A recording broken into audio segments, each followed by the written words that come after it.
Merci d'avoir cliqué sur la vidéo. Si mon travail te plaît, n'hésite pas à liker, partager et à t'abonner bien sûr. Et pour le reste, j'espère que la vidéo te plaira. A plus. Bonjour à toutes et à tous, c'est Steli68, j'espère que vous allez bien les amis. Aujourd'hui du coup, vidéo sur la Paris Games Week 2023. Je n'étais pas seul et nous avons passé un bon moment. Mais je vais quand même dire pas mal de choses sur le salon en question. C'est parti, je vous en parle, j'espère que ça vous plaira.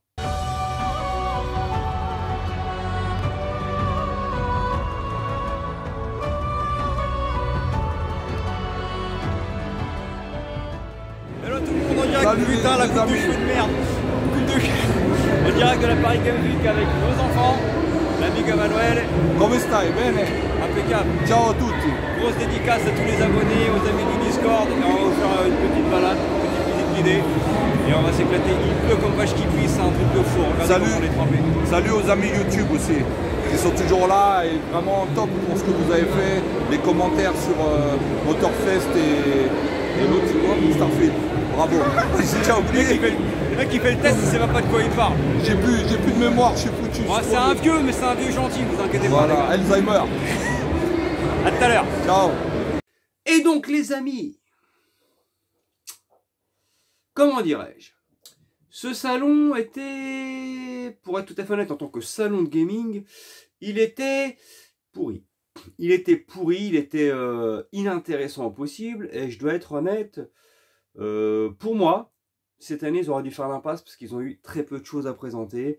Et malheureusement, c'est la raison pour laquelle on a été déçus. Donc, que ce soit moi, Emmanuel, il y a même Nico Italia. Donc, du coup, avant de commencer, on va faire les choses dans l'ordre. Il y avait du coup Emmanuel avec moi, sa fille, mon fils.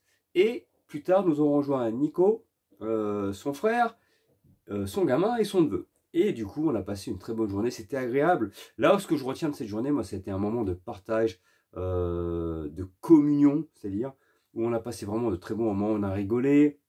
On a appris à se connaître les uns les autres. Bon, Emmanuel, je le connais depuis très longtemps maintenant, mais Nico, je le connaissais pas, donc du coup, ça m'a fait plaisir de le rencontrer. Très belle personne, simple aussi, donc ça m'a fait plaisir de te voir. Ton frère très sympa, tes gamins super sympas, enfin les gamins, je parle du neveu et du fils. Donc très belle rencontre. C'est ce côté-là que je retiens, qui m'a vraiment plu. Je retiendrai également très très belle rencontre et surtout, ce qui m'a plu, c'est cette simplicité et cette manière de pouvoir dialoguer de manière tout à fait simple, hein, avec Eric Nguyen en fait de Microids, une personne qui a été vraiment agréable. On a pu dialoguer, on a pu parler, on a pu échanger.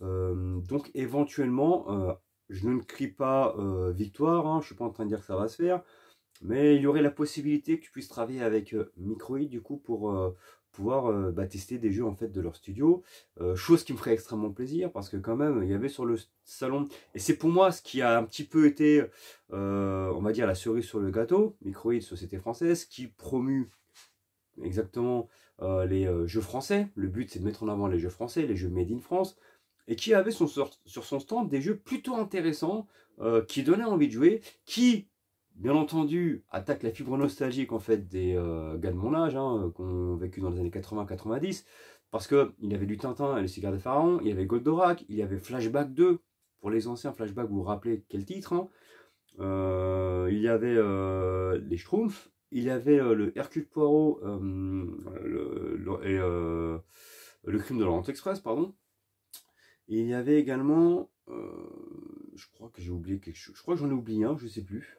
Bref, il y avait des jeux. Ah ouais, et Astérix Obélix, voilà. Baffez-les tous 2, qui sortira du coup fin novembre. Et j'ai trouvé que c'est vraiment Microids qui a tiré son épingle du jeu parce que c'était très intéressant. Il y avait des jeux de héros que l'on connaît. Et on sent qu'ils sont quand même. Ils ont mis les bouchées doubles afin de nous présenter pas mal de jeux. Et je voulais remercier Eric Nguyen du coup de sa sympathie. Comme je vous l'ai dit, la manière de pouvoir dialoguer avec lui de manière fort simple. Et voilà, si à l'avenir je serais amené à faire des tests et d'avoir les clés de Microids et de vous proposer des tests sur ma chaîne, je serais très content parce que voilà, en plus on est une communauté un peu de quarantenaire on va dire, et c'est des jeux avec lesquels on a grandi. Aujourd'hui c'est des jeux auxquels on joue avec nos enfants, donc je pense que ça pourrait être une très bonne chose, hein. Microids pourrait s'y retrouver, moi aussi, parce qu'en fait c'est des jeux en fait que j'ai vraiment envie de faire parce que sont très cool, hein. D'ailleurs sur ma chaîne j'ai fait le test de Astérix Obélix Baffez-les tous pour vous dire, et c'est vrai que nos enfants, c'est un peu nous qui les éduquons, donc du coup ça leur permettrait aussi eux de franchir le pas de jouer à ce genre de titre. Donc ouais, en tout cas c'était très sympa. Maintenant, reparlons du salon lui-même. Ce qui m'a déçu, c'est qu'il y avait très peu de nouveautés. Énormément de jeux qui sont déjà sortis là récemment, mais également l'année dernière, en l'occurrence, il y a du Splatoon 3, du Mario Kart 8, qui est sorti il y a très longtemps maintenant, du Super Smash Bros, qui est sorti il y a très longtemps aussi. Et on se rend compte que tous ces jeux-là étaient là pour meubler le salon. Parce qu'il n'y avait pas grand-chose à se mettre sous la dent. C'est-à-dire que quand tu rejoues à ces jeux-là, moi, quand je paye une place pour aller dans un salon, c'est pas pour jouer à des jeux que j'ai déjà chez moi. Voilà le problème. On va sur le stand Ubisoft, qui était bien, attention, il n'y a pas de souci. Mais il y avait du The Crew Motorfest, qui est sorti au mois de septembre. Il y avait du Assassin's Creed Mirage, qui est sorti là au mois d'octobre. Il n'y avait pas grand-chose à se mettre sous la dent. C'est des jeux que tu as déjà à la maison. La plupart ont déjà fini ces jeux-là. Donc c'est con d'aller dans un salon pour rejouer à ça. Après, effectivement, on a vu le Prince of Persia qui sortira en mois de janvier, qui est magistral, franchement, en termes de qualité graphique, en termes de gameplay, il a l'air cool. Celui-ci, je le guette. Et je voulais quand même saluer Ubisoft qui est en train de remonter la pente, selon moi, parce que leur dernier titre commence vraiment à redevenir intéressant. Et ils sont, pour moi, sur la pente ascendante. Ils sont en train de reprendre un peu la main, donc c'est bien, ça me fait plaisir pour Ubisoft. Mais quand même, quelle déception. Peut-être qu'il était, je n'ai pas fait gaffe, ou nous n'avons pas fait gaffe. Nous n'avons pas vu, par exemple, Avatar qui sort là dans un mois. Je pensais qu'il aurait été jouable. Ça aurait été cool de pouvoir y jouer justement de chez Ubisoft. Non, aucune trace d'Avatar. Le côté PlayStation est extrêmement chiche aussi. Hein. C'est bizarre. Il y avait des statuettes de Spider-Man pour prendre des photos avec Spider-Man et tout. Pour les gens puissent poser et prendre des photos avec Spider-Man. Mais il n'y avait pas grand chose, quoi. Si, il y avait le FF7 Remake qui était présenté, effectivement, mais c'était pas exceptionnel. Le stand Xbox, par rapport à l'année dernière, était chiche aussi. L'année dernière, c'était un super stand, franchement, il avait mis le feu, c'était incroyable, c'était vraiment un super stand avec une Xbox Series S extrêmement grande qui avait été fait en Lego, qui était vraiment superbe. Là, du coup, on a quand même eu une superbe déco de Starfield. Franchement, on voit que Starfield a été mis en avant de fou avec le cockpit et tout. C'était super bien fait, c'était joli, c'était vraiment top pour promouvoir Starfield, il n'y a pas de souci. Mais le jeu il est sorti au mois de septembre. C'est un jeu déjà que beaucoup de possesseurs d'Xbox ont fait. Alors oui, certes, c'est beau de voir ça dans le salon, mais c'est pas de la nouveauté. Comme pour Forza Motorsport. Il y avait des fois, pareil, des queues d'1 heure. Et c'est ça que je comprends pas en fait. En fait, c'est bien de présenter ces jeux-là, mais en termes de nouveautés, il n'y avait pas grand-chose. Alors, petit point négatif, il y avait Stalker 2 qui était jouable et l'extension d'Elder Scrolls Online. Donc on a fait la queue pendant 1 heure pour jouer à Stalker 2. Je me suis dit, au moins on va pouvoir jouer à Stalker 2. Et ils auraient dû l'indiquer parce que c'était sur le stand Xbox. D'accord? Et là, t'arrives, tu te retrouves devant des PC avec clavier. Et donc nous n'avons pas joué. Là, vous allez voir sur la vidéo d'ailleurs pendant que je vous parle. C'est mon fils qui a joué, le pauvre il a galéré, il savait même pas comment avancer en fait, parce que nous on n'a pas l'habitude de jouer avec clavier souris, donc au final, que ce soit moi, Manuel et Nico, ou sa fille, en fait on n'y a pas joué, on s'est dit oh, c'est bon, on a vu mon fils faire, le pauvre il a galéré, donc on a pu voir ce que le jeu a dans le ventre, graphiquement c'est une tuerie, d'accord, il va être magnifique, mais on n'a pas vraiment pu voir de gameplay, parce que le pauvre il galérait pour avancer, une fois qu'il a avancé, il a réussi à avancer, il savait pas comment viser avec le flingue, donc voilà, ça a été rapide, mais ils auraient pu mettre des manettes quand même. Ils auraient pu, c'était facile de connecter des manettes pour qu'on puisse jouer à la manette, c'était le stand Xbox. Donc voilà. En termes de déception, on peut, voilà, comme je vous l'ai dit, beaucoup de jeux sortis il y a très longtemps, du Mortal Kombat 1, Street Fighter 6, il y avait très peu de nouveautés, allez, on peut constater, je vous dis en nouveauté, et là, du coup, j'y viens, oui, il y a eu le Détective Pikachu chez Nintendo, des jeux qui sont nouveaux, ou qui devraient arriver, je veux dire, le Prince of Persia, le Tekken 8, voilà, il y avait Tekken 8, mais 2 heures de queue. Là, ce que je reproche aussi, il y avait énormément de queue, c'était incroyable. On aurait dit qu'on était à Disneyland. 2 heures de queue des fois, mais t'as pas envie de jouer, mec, ça te saoule. Donc Tekken 8, j'ai pu juste prendre une vidéo, j'ai vu quelqu'un jouer, moi j'ai pas pu le tester, d'accord. Il y a eu Final Fantasy 7 Remake, et après, heureusement que Sega a tiré son épingle du jeu. On a pu tester les deux Like a Dragon, Yakuza. Donc le Like a Dragon Gaiden qui arrive le 9 novembre, qui sort le 9 novembre sur tout support, mais qui, quand même, notons-le, sort en Day One Game Pass. Donc voilà, c'est un titre qui arrive Day One Game Pass dès mercredi 9 novembre. Nous avons pu le tester. Sachez que ce titre à la base devait être un DLC pour Yakuza Infinite Wheels qui sortira au mois de janvier. Donc Yakuza 8, on va dire, on va l'appeler comme ça. Like a Dragon, Yakuza a changé son nom en Like a Dragon. D'accord? Mais qui sortira au mois de janvier. Ce titre devait être un DLC pour le titre, et au final, ils se sont rendus compte qu'ils avaient plein de choses à ajouter, ils en ont fait un titre à part entière. Le jeu apparemment a été fait en 6 mois, mais ils avaient déjà tout ce qui est moteur, asset. Ils ont juste travaillé réellement sur le scénario, sur les quêtes, ce qu'il y avait à faire, pour enrichir le lore et puis la durée de vie. Mais bon, c'est un jeu qui sort Day One Game Pass, et franchement, il est joli, il est fun. En termes de gameplay, il reprend ce qu'avait fait le sel des Yakuza jusqu'au 6. Et nous avons ensuite testé l'épisode qui sortira en mois de janvier. Techniquement, c'est joli, c'est propre, le jeu a l'air fondard avec plein de quêtes.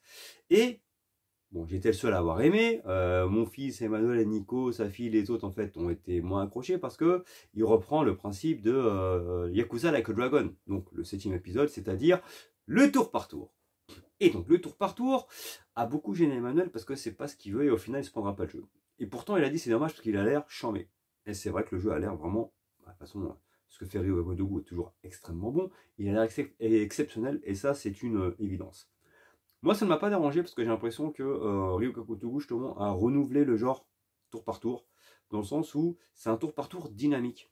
T'es pas juste là, t'appuies, tu regardes. Il faut quand même rester concentré parce que des fois, tu as des QTE qui apparaissent à l'écran, il faut appuyer au bon moment. Donc, c'est quand même assez dynamique. C'est un tour par tour dynamique qui t'oblige à rester devant l'écran. Et moi, ça ne m'a pas dérangé. Ils ont réussi à allier le tour par tour des JRPG de l'époque en y incluant ce côté un petit peu dynamique qui fait qu'en fait, tu es quand même concerné par le combat. Donc, pour moi, le bon point de la journée, c'est Sega qui nous a mis en avant ces 2 titres qui ne sont pas encore sortis. Et ça, c'était bien. Mais pour le reste, ça a été une déception monumentale. Le salon était pas bon. Franchement, faut être honnête, il était pas bon. Il y avait beaucoup de jeux redites. Si c'est pour aller dans un salon, tu payes un salon, tu joues aux jeux que tu as chez toi, tu restes chez toi, en fait, tout simplement. Et voilà, ils étaient vraiment là, surtout pour gagner de la thune. Parce que franchement, le restaurant, ça a coûté la peau du cul. On aurait dit qu'on était dans un étoilé alors que c'était du surgelé. T'achètes une boisson, ça coûte la peau du cul. Et surtout, il y avait énormément de stands en fait, de produits dérivés. Manga, t-shirt, posters, bref, produits dérivés dans l'ensemble. Ça, par contre, tu en avais, hein, mais collés les uns aux autres. Hein. Donc, on aurait dit qu'ils étaient plus là pour vendre du produit dérivé que réellement pour présenter du jeu. Parce que je vous dis, t'enlèves tous les jeux qui sont déjà sortis. Je me trompe peut-être, mais je crois que j'ai noté 5 ou 6 jeux qui n'est pas encore sorti sur tout un salon. Ça fait chiche quand même. Hein. Donc, ouais, en termes de contenu, c'était médiocre. C'est un salon, selon moi, qui aurait dû être évitable, qui aurait dû être annulé parce qu'il n'avait rien à présenter. Et je vous dis, je répète, encore une fois, non pas parce que j'ai parlé avec M. Nguyen, mais je trouve que le salon qui a tiré son épingle du jeu, enfin, le studio, bah, c'est Microïd. Parce qu'ils ont quand même présenté du Tintin, du Buffet tous 2, du Goldorak, du Flashback 2, du Hercule Poirot. Et donc au final, ça a amené un petit peu de variété dans ce salon. Ça oui, je suis d'accord. Heureusement qu'ils étaient là, parce que pour le reste, heureusement qu'il y avait Sega aussi. Mais pour le reste, c'était chiche. Franchement, c'était vraiment chiche. Donc, j'en retiens une très belle journée passée avec des gens exceptionnels. On a passé une très bonne journée, on a rigolé. Mais sur le plan du contenu, moi je suis inquiet pour 2024 en fait. Parce que s'il n'y avait rien à présenter là, je me demande ce qui va sortir en 2024. Il n'y avait absolument rien à présenter. The Day Before n'était pas présent. Je vous dis, Avatar est censé sortir en fin d'année de chez Ubi. Je ne l'ai pas vu. Peut-être qu'il y était, mais moi je ne l'ai pas vu. Qu'est-ce qui va sortir en 2024? C'est la réelle question. Voilà tout. En tout cas, c'était une déception en termes de salon, mais très enrichissante en termes relationnels. Voilà tout. J'espère que ça vous a plu les amis. Likez, partagez, abonnez-vous. Ciao.